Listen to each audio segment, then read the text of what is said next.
Hello and welcome back to another episode of Generation Ochi. My name is American Ben, and today we're going to talk about Ji-yeong, the oft-overlooked tragic figure of Squid Game fame. Methinks the truth is, she's different from every player in the game. She's not there to survive. She's there to die, because that's the only way she can live. Okay, I guess I'm gonna have to explain that. But first, I have to get on camera for a second today, live from a random closet, don't ask why, to offer a friendly note of caution. Some of you shouldn't be watching this video right now. I suppose a great many of you sensitive souls who'd do better to hear Mog off to lighter ways will yet take this video through to end. Still, I plead, if you are one of the many among this audience who find yourself beholden to the downturn sought by melancholic odes, no matter the end is struck, I'd have you not try this fare even a bit. Tune out if you're prone to depression. I want you here, but it's not worth it. This is just a YouTube video and not worth your mental health. So please go and watch something happy today and come back when you're better prepared to digest such emotive things. Anyway, I'm only getting to Ji-yeong now because, well, she isn't the type of character you start with when it comes to these breakdowns. No, she's a passing note to most, a fitting gloom, a gentle woe along the lurid course spanning the distance of 3 episodes in the middle of the series.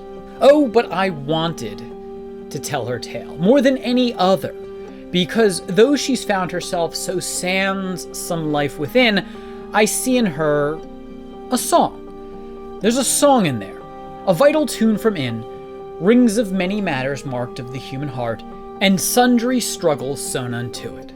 Appropriately, it's Sabyuk who first spots Ji-yeong, as if no one else can see her. And to be fair, she does seem to appear out of nowhere. Also of note is that Ji-yeong comes about right after Sabyuk sets out on a path towards resolving her faith in man, thanks in part to the kindness Gi-hun shows her just a few scenes prior. Sabyuk approaches Ji-yeong and entreats her to join her team for the upcoming game. A game that we'll come to learn is the tug-of-war tilt. 뭐냐? 나랑 하자. Why does Sabyuk engage Ji-yeong? Well, we discussed this in the Sabyuk video I did on Generation Films. She sees herself in Ji-yeong. She sees a similar distrust in man, an equal cynicism, and a like-minded insecurity and pride. 내가 남자들로만 모으자고 했지. 나 잘못 온가? 그럼 일어나고. Here, when Sang-woo scolds Sabyuk for bringing Ji-yeong, a female, into the group, Ji-yeong is quick to act unaffected and gestures towards taking off without a care in the world. Again, similar to Sabyuk, she would rather be left without a team than show desperation. She has a bit of a toxic pride that masks her insecurity, an insecurity born of negative interactions with her fellow man. Both Sabyuk and Ji-yeong have been betrayed by people and won't let it happen again, even if avoiding such means putting themselves in more danger. 약한 쪽을 골라서 우리가 먼저 칩시다. 주님 모시는 분이 더 살벌하네. This is an instance of Ji-yeong's cynicism being directed towards religion, and there's a lot to infer from this about the larger thematic narrative inherent to Squid Game, as well as about Ji-yeong's psychology. For example, here, player 244, a pastor, demonstrates through his murderous proposal how in a ruthless market-based society, the religious leaders are just more capitalists, justifying whatever means are necessary to obtain wealth and survive. And additionally, Ji-yeong hints here that she's experienced the hypocrisy of fervently religious people and identifies how they use religion to excuse their sins. However, apropos to her relationship with Sabyuk, this scene conveys to us the attitudinal kinship which bonds the two women. 내 앞에 있던 남자가 어떻게 죽었는지 알아? 자기 편인 줄 알았던 인간한테 목이 꺾였어. Just moments after Ji-yeong's grim assertion, Sabyuk matches her cynicism with an equally lighthearted comment. Thanks to their common psychology, Sabyuk can thus engage Ji-yeong with less suspicion than she can other players. And more importantly, I think to some extent Sabyuk wishes to help Ji-yeong as Gi-yeon helps her. Of course, this point is relevant to Sabyuk, and this isn't a Sabyuk video. But we need to note all of this because it will come to be true in the reverse as well. We have to get back to cynicism for a second though, because as we began to discuss just before, in Ji-yeong's case, her cynicism extends to the divine. 지금 누구한테 비는 거야? 주님? 당신이 지금 살아있는 게 주님 덕분인 것 같아? To Ji-yeong, religion is a bit of a sordid practice. And we'll figure out why in a bit, but for now what I want to focus on is how Ji-yeong's conception of religion and religious figures works in relation to Sabyuk's. We actually don't really get much of a look into Sabyuk's sentiments about religion, but she does say this. 보낼 수 있도록 힘을 조용히 좀 해. 나? 아니면 조인가? 둘 다. My first instinct was to brush this moment aside as a bit of Sabyuk's misanthropy. Put bluntly, she just wants everyone to shut up. But on second thought, by pitting herself between Ji-yeong and player 244, again a pastor, she offers us a sort of symbolic revelation of her faith.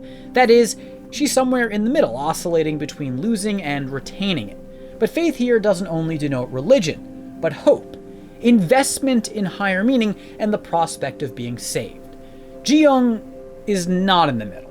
Her faith and thereby her hope is gone. She cannot be saved.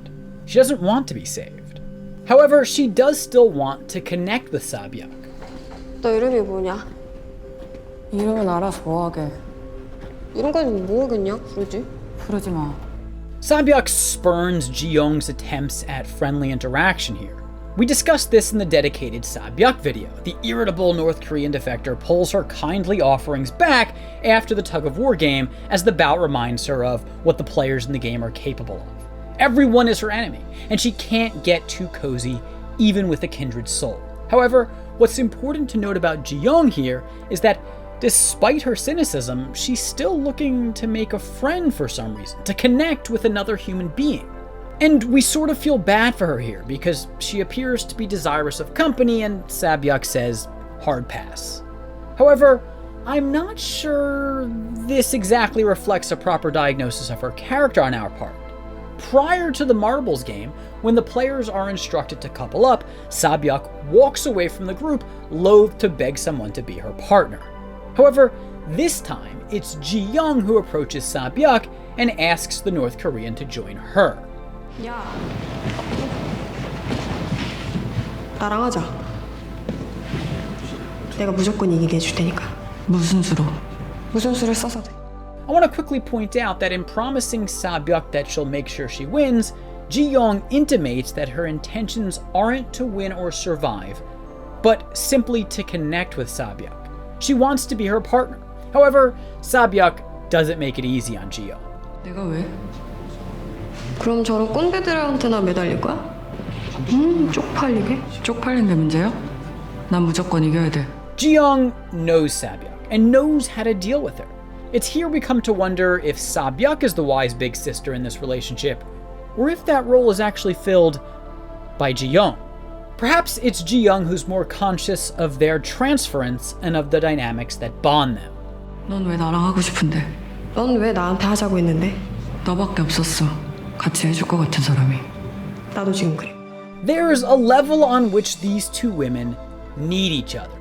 They're perceived as weak and incapable, and because neither of them wants to beg for someone to partner with them, by joining together, they can avoid exposing themselves emotionally to the rest of the participants.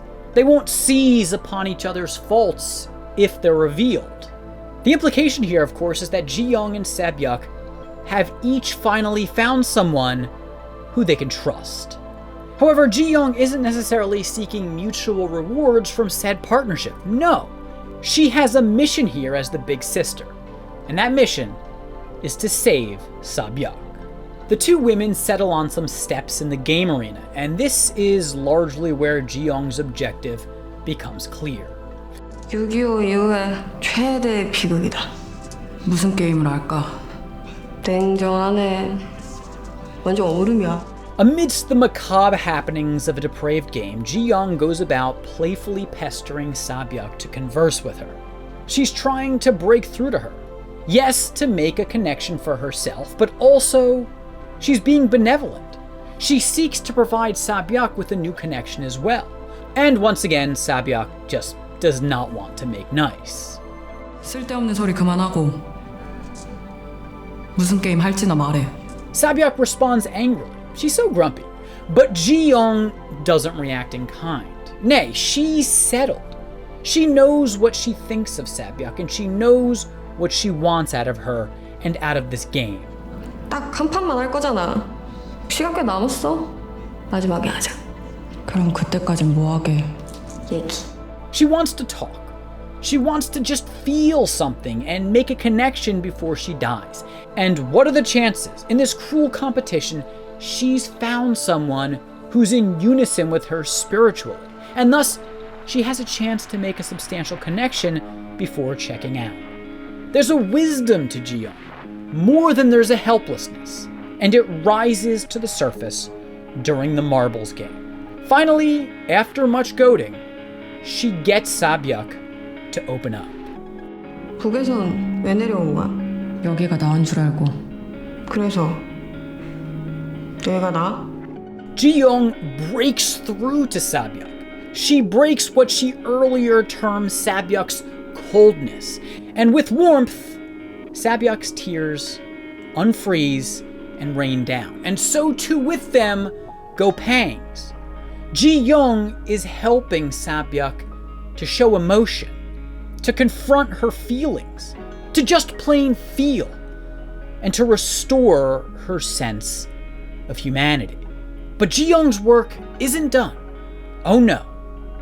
넌 여기서 돈 벌어서 나오면 그걸로 뭐 할 거야? 동생이랑 같이 지낼 집 하나 구하고 북에 있는 엄마 데리고 와야지. Now she takes another step. She pushes Sabyuk to talk about her plans for the future. Her hopes, if you will. Ji-yeong is deriving pleasure from this conversation, but mostly, this is for Sabyuk. That's why she's being so pushy. 야, 400억이면 그런 거 하고도 남아. 그런 거 말고 뭐 없어? She's really trying to get Sabyuk to use her imagination here. She wants Sabyuk to show herself what's inside, deep in there, locked away. It's important to Ji-yeong that Sabyuk dreams again. 뭐 어디 가고 싶은 데라든지. 제주도. This is my favorite line in the show, actually. It's so heartfelt. It's so real. It's reflective of the dreams of man which go ever unanswered across the constant toil of days. And yet there's that sweet, innocent hope that lives in Sabyuk. No matter all her pain and struggle, it's there. And Ji-yeong finds it. Why does Ji-yeong need to make Sabyuk hope and dream? Well, for two reasons. First, because she's been planning on sacrificing herself for Sabyuk from the start of the game. 내가 무조건 이기게 해줄 테니까. 무슨 수로? 무슨 수를 써서 돼. From the beginning of the marbles game to the end, from telling Sabyuk she'll make sure she wins to letting her go first when they eventually roll their marbles, Ji-yeong makes calculated moves to set the stage for her sacrifice. 우리 딱 한 판으로 끝내자. 다 걸고 딱 한 판만 해. She convinces Sabyuk to agree to a one-round game early on in their conversation, and she needs to advocate for this option anyway in order to get Sabyuk to agree to talk. And the second reason Ji-yeong cultivates Sabyuk's ability to dream is because she wants her sacrifice to have meaning. That is, she wants Sabyuk to go on to live a fulfilling life. She wants to give Sabyuk a reason to live and a reason to hope. Sabyuk has a semblance of optimism, and thus the ingredients to heal, and Ji-yeong identifies this and attempts to help Sabyuk do so. 상대의 구슬 10개를 모두 따내는 사람이 승리합니다.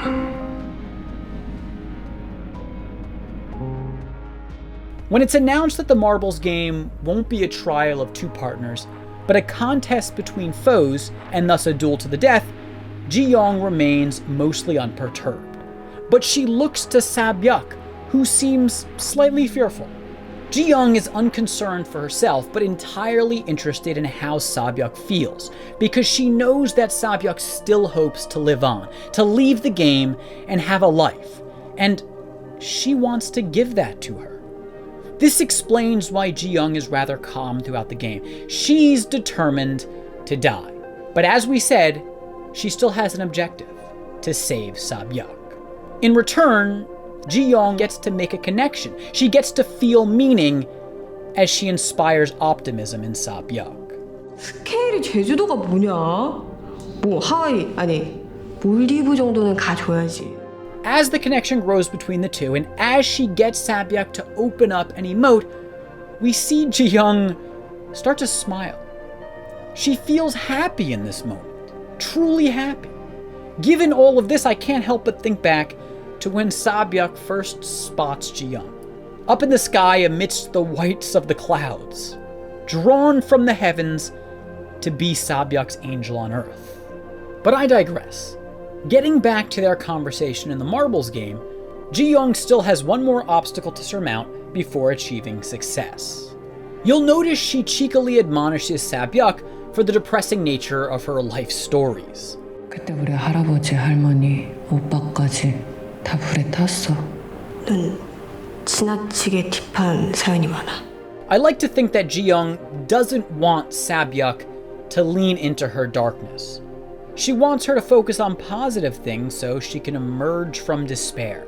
And yet, the very hurdle that Ji-yeong still needs to clear is steeped in darkness. She must share her own sad story with Sabyuk. 엄마를 때리고 나한테 그 짓을 하고 나면 항상 기도를 했어.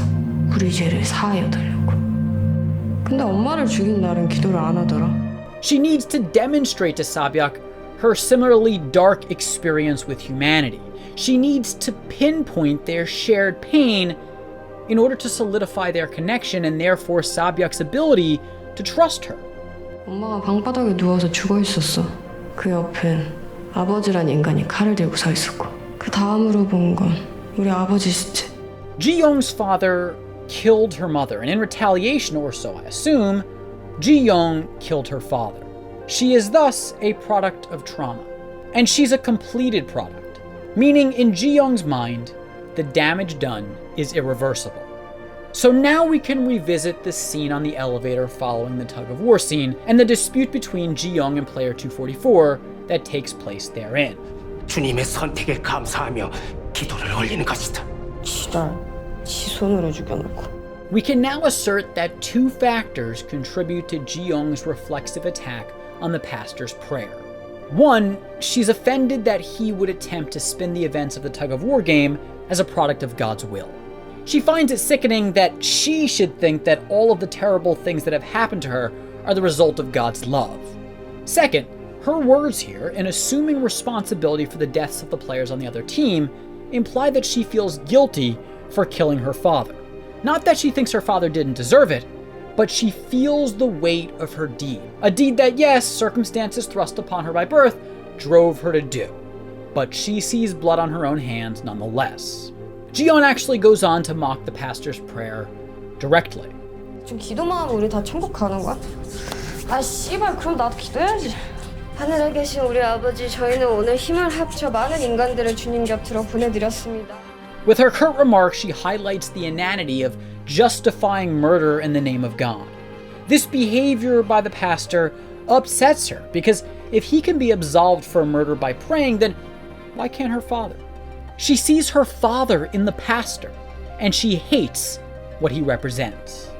Her father was also a religious leader, and he would beat her mother, and I'm pretty sure sexually assault her, despite his supposed fealty to God. 그 인간 직업이 목사였어. 엄마를 때리고 나한테 그 짓을 하고 나면 항상 기도를 했어. 우리 죄를 사하여 달라고. This is why Ji-yeong is so hostile towards religion. The false virtue of a deeply religious person has played a prime role in harming her. And even worse, this person has killed her. Yes, in her mind, she's already dead. And before I explain this, I must point out, it's not too late to save her. She's worth so much. She's smart, empathetic, funny, and her smile is full of life. But society around her offers her no support. It's highly focused on material things, on the cold, callous race for wealth. And in its heartless greed, it pays no attention to the suffering of this young lady, especially as she retreats behind a stoic facade in daylight. How does a young woman like this, or like Sabyuk for that matter, end up in a game like this? How does society allow that to happen? Alas, she does end up in the game. But to her, it doesn't really matter. Because as I said, she's already dead. 넌 여기서 돈 가지고 나가면 뭐 할 건데? 그냥 갈 데가 없어서 온 거라. 여기서 나가면 뭘 할지 생각을 못 해봤네. Ji-yeong doesn't enter the game desperate to escape her debt. Not that she wouldn't like to, she just doesn't care about winning that much. And that makes her different from everyone else in the competition, save for maybe OL-na. She's in the game because someone handed her a calling card when she exited prison. So she joins the game because she has nothing else to do, nowhere else to go, and no one to go to. However, inside the game, she realizes that even though she feels empty inside, maybe she can save someone else. 너는 여기서 나갈 이유가 있지만 난 없어.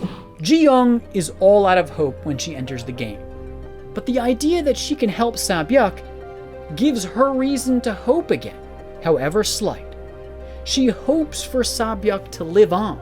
Ironically, this game that seems so horrific to all of the participants who are trying to win the money is the one place Ji-yeong finds some meaning in her life. 여기서 나가면 뭘 할까? 너가 물어본 다음부터 계속 생각을 해봤거든. 아무리 생각해도 생각이 안 나. Ji-yeong sees no purpose in living. She believes there's nothing left for her in the world, but by dying, and only by dying for Sabyuk, can she find self-worth again. Ji-yeong has probably been suicidal for a long time, but suicide is an empty death. It's irrational. This death is meaningful. The marble game offers her a meaningful end because it forces one of two to die. Someone must die, and thus her death truly is selfless, or as close to selfless as a human can get. Ji-yeong, through her earnest desire to connect with Sabyuk and her honest approach in doing so, finally gets through to the distrustful and down, but still hopeful North Korean defector. 내 이름 강세병. Sabyuk's offering of her name is a gesture she makes to symbolize the offering of her trust, which Ji-yeong wins triumphantly. It's not the first time Sabyuk gives her name away in the show either. 강세병. 새벽? 이름 좋네. 네 이미지랑은 안 맞지만. Gi-hun sort of teasingly insults Sabyuk here, and it makes it all that much sweeter when Ji-yeong reacts to her name thusly. 새벽 좋다. Oh, the dulcet chimes of friendship. Do they ring so sweetly, even most sweet, at the hardest times. This is a cute moment, but it's also reflective of how wholly Ji-yeong accepts Sabyuk, doesn't turn on her, just supports her and makes her feel good about herself. And I think the meaning of Sabyuk's name, Dawn, appeals to Ji-yeong. Dawn is the first light of a new day. And that's what Ji-yeong wants Sabyuk to reach. A new day in a cold world. Mostly though, at this moment, I think Ji-yeong is just tremendously happy that she's gained her new friend's trust. And so, she rolls her marble, or rather, just drops it, thus giving her life for Sabyuk's.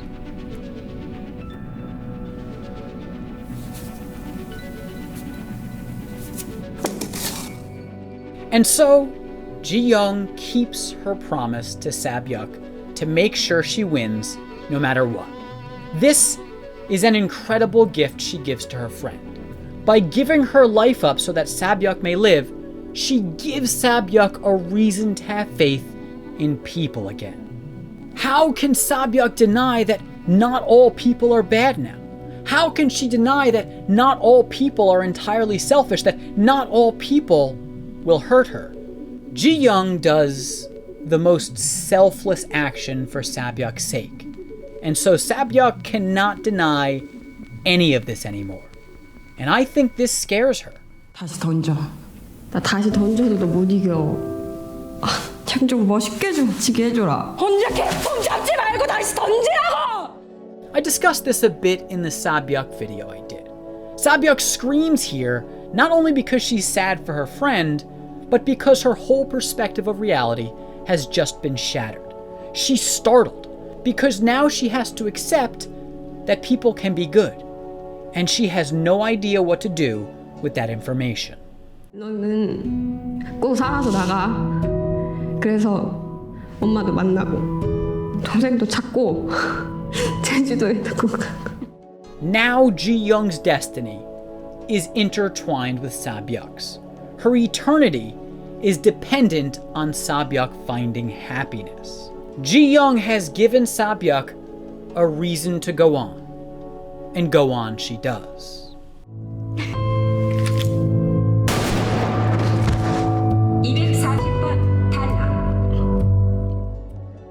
As Ji-yeong faces her execution, Sabyuk does her best to hold in her tears. This is a deeply sad moment, but it's also a beautiful one. Because in Ji-yeong's death, emanating from Sabyuk's torment is life.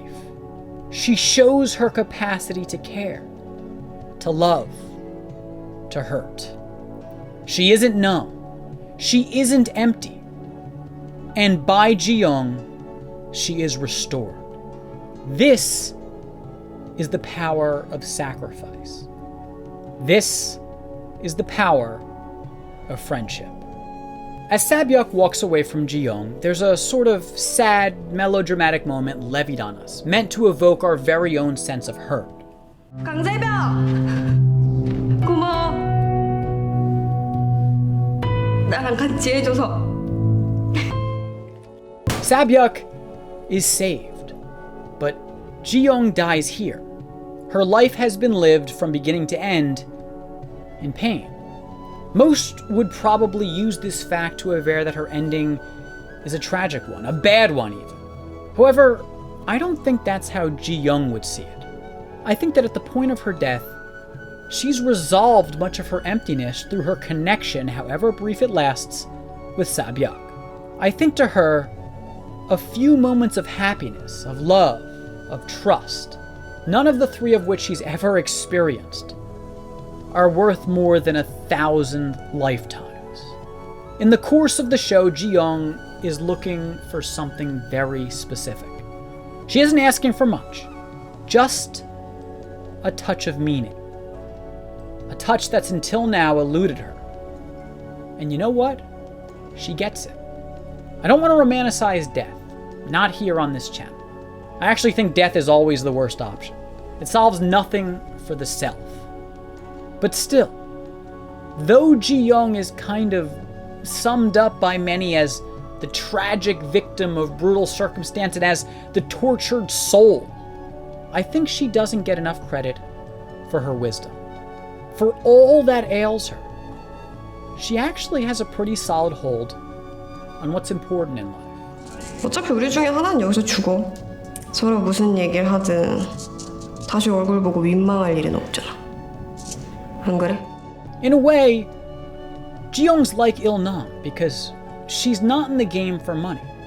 But where he's there to have fun, to amuse himself, wickedly so, she's there to find meaning. And thus, she beats his game. But not by winning the prize, no. She emerges victorious by refusing to play by his rules. She does not fall to greed and money lust. And where her pains do haunt her so, they've also enlightened her to true wisdom. She figures out how the game can be used to build relationships with people, to find meaning and cultivate humanity, the opposite of what the game intends to inspire. She makes good of a bad situation. She leaves the game and this life at the height of magnanimity. There's a point during their conversation on the steps in which Ji-yeong joins Sabyak in fantasizing about life beyond the competition. 너 진짜 안 되겠다. 너 여기서 나가면 나한테 남조선에서 험나게 돈 쓰는 법 좀 배워야겠다. 둘 다는 못 나가는구나. She dreams of a happy life with Sabyak, a life that cannot be lived. But who cares? The thought itself is enough to make her happy. She doesn't need the experience. See, everything that happens eventually becomes a memory anyway, a thought. And in that, the line between what was real and what's now fantasy is blurred in any case. The only actual moment happening, the only moment that exists, is now. The immeasurably infinitesimal portion of time that we define as the present. Other than that, everything's imagined. That's why this conversation is so important and fulfilling to Ji-yeong. Because if she can just make a connection, she can imbue that connection with a lifetime of memories. 같이 제주도 나갈래? 미안. 또 실수. Later, Ji-yeong speaks once again as if both of them can leave the game together, teasing Sabyak in a way only she can. You know, to Sabyak's chagrin, she can be a bit of a pest, but a sort of bubbly and lovable one, a charming one, and a beautiful one, inside and out. Despite her somber reaction to Ji-yeong's fanciful allusions towards the two escaping from the game together, I think in that final moment between them, as she faces away from her doomed friend, Sabyak's tears tell us that she has allowed herself to buy into that dream. She secretly hopes that somehow they'll make it out together, and yet it doesn't happen. And for allowing herself to dream that dream, she's left alone to hurt. But with that hurt comes the sweetest of thoughts to carry on with. The memory of a true and loving friend, of happy moments together with her, of Jeju Island with Ji-yeong, and all its exotic sights. It's with these memories, a gift from a friend now gone, that Sabyak walks into a new dawn. And I know what you'll say, but Sabyak dies in the competition soon after Ji-yeong. Well, yes, but that doesn't really matter. Those memories are still real. And I like to think they're the reason that when Sabyak meets her own end, that she does so with restored humanity and prevents another friend, Gi-hun, from falling to darkness. From one saved soul to the next, goodness spreads on and on. And in this way, both Ji-yeong and Sabyak are forever. Anyways, that's the video. I really hope you enjoyed it. If you did, please do give it a big thumbs up. By the way, if you enjoyed the artwork that Kongo included in this video, the artist behind the pieces is named Sonya Iginova. I actually came across her work when she commented on one of our videos, and I really felt like I needed to reach out to her and see if I could use her stuff in a video because her artistic vision fits with the themes of this channel so well. I'm not exactly an adept art critic, but I know Sonya is good because staring into her creation sparks all sorts of feels within me. Simply said, I find her work really moving. And more than anything, whenever I can, I want to use this channel to promote artists who inspire me, and I think Sonya deserves more eyes on her work. So if you have a few moments, please check out her personal pages, linked in the description box below, and support an up-and-coming talent. Definitely comment down below. I love hearing your thoughts. Remember to subscribe to this channel and hit that damn notification bell so you don't miss a damn thing. For now, My name is American Ben, and I'll catch you next time. Generation Ochi, peace.